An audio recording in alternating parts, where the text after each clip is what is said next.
Taong 1993 sa malalim na siyudad ng Baguio kung saan karaniwang tahimik at payapa ang paligid. Isang brutal na krimen ang yumanig sa buong bansa. Hindi ito ordinaryong pagpatay. Hindi rin ito aksidenteng insidente. Ito ay isang krimen pinagplanuhan, pinag-isipan at isinagawa ng isang taong hindi mo akalaing may kakayahang pumatay. Naririnig mo ba yun? Isang bulong, isang sigaw na kinulong sa katahimikan. Dito sa Bulong Diaries, ang bawat kwento ay hindi basta kwento lang. Ito ay mga totoong pangyayari. Madilim, nakakakilabot at minsan, masyadong totoo para hindi mo paniwalaan. Ako, si Bulong. At sa channel na to, sabay nating babalikan ang mga krimen na yumanik sa bayan. Mga kwentong mababalaghan na hindi mo basta maririnig. At mga misteryong hindi pa rin maipaliwanag hanggang ngayon. Ito ang mga kwentong matagal nang ibinulong sa takot, sa hiya, sa kagustuhang makalimot. Pero ngayon maririnig na sila muli. Dito sa Bulong Diaries. Mula sa mga kilalang true crime cases hanggang sa mga urban legends, haunted places, lost files, at mga kwentong pinilit, ilibing sa katahimikan. Tayo ang magiging boses ng mga biktima. Tayo ang magsasabi ng totoo kahit gaano pa ito karahas, kakilabot, o kabaliw. Kung ikaw ay mahilig sa creepy na kwento, interesado sa misteryo, o gusto mong marinig ang mga kwento ng mga boses na matagal nang nananahimik, subscribe ka na dahil sa bawat episode may bagong sekreto tayong ilalahan. At sa bawat bulong, may kwento kang di mo malilimutan. Welcome to Bulong Diaries. Makinig ka, pero huwag kang lilingon. Taong 1993 sa malalim na siyudad ng Baguio kung saan karaniwang tahimik at payapa ang paligid, isang brutal na krimen ang yumanig sa buong bansa. Hindi ito ordinaryong pagpatay, hindi rin ito aksidenteng insidente. Ito ay isang krimeng pinagplanuhan, pinag-isipan at isinagawa ng isang taong hindi mo akalaing may kakayahang pumatay. Si Miena Macarayola, isang matalinong estudyante ng University of the Philippines, Baguio, ay kilalang mabait, tahimik at masipag sa pag-aaral. Siyang role model hindi lang sa eskwelahan kundi pati rin sa kanyang pamilya. Pero sa isang iglap na wala ang lahat, ang kanyang pangarap, ang kanyang boses at ang kanyang buhay. Noong araw ng kanyang pagkawala, simple lang ang lahat. May klase si Miena, nakita siya sa ilang kaklase. Nakita siya ng ilang kaklase, pero pagkatapos ng hapon na iyon, hindi na siya muling nakita. Hindi na siya umuwi, hindi na siya sumagot sa telepono. Sa simula, inakala ng pamilya na baka natulog lang sa bahay ng kaibigan. Pero kinabukasan, isa na lang ang tanong nila. Nasaan si Myrna?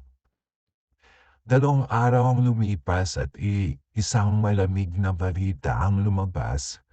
May natagpo ang katawan ng babae sa isang hotel sa Baguio. Walang ulo, walang kamay. Pinalot ng kumot. Nang buksan ng mga otoridad ang banyo, natagpuan doon ang ibang parte ng katawan.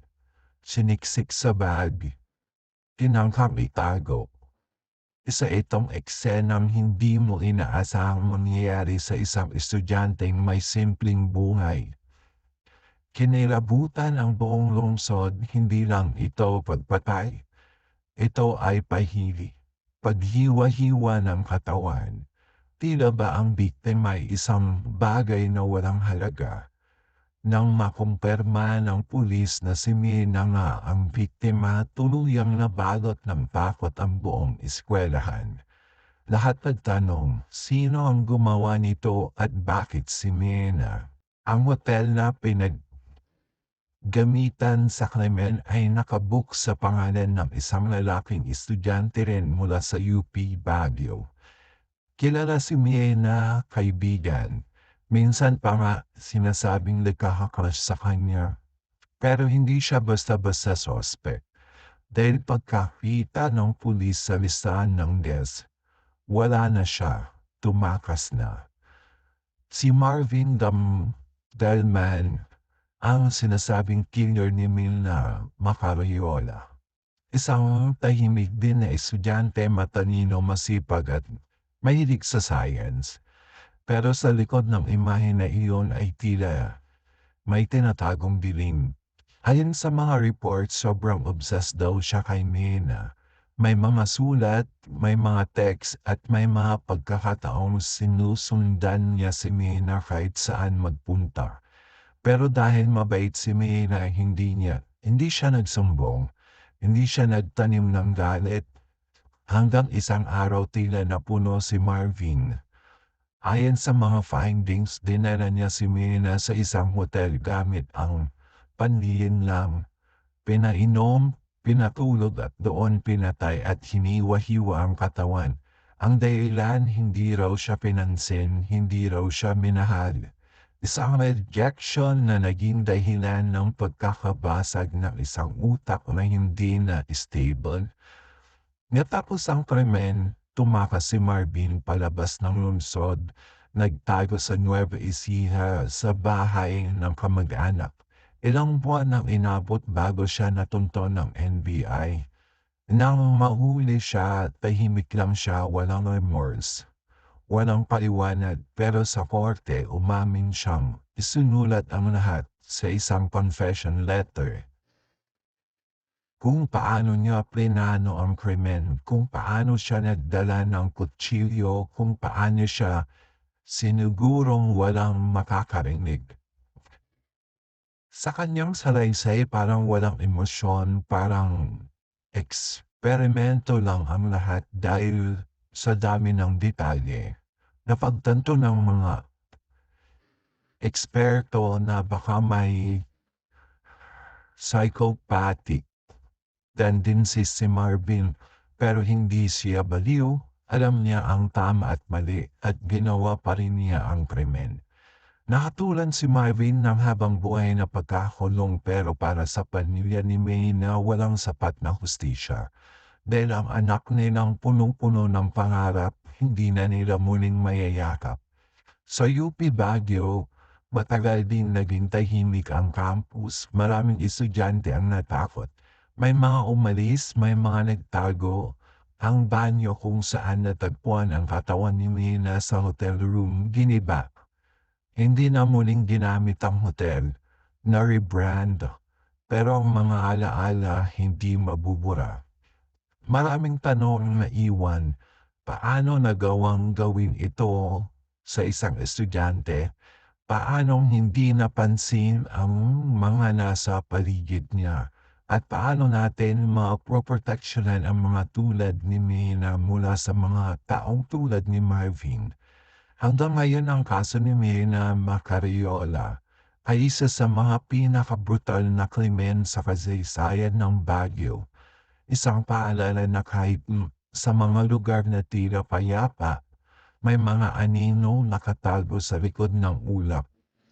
At minsan ang halimaw hindi nakakatakot ang itsura. Minsan naka-uniforme, naka-backpack at nakangiti.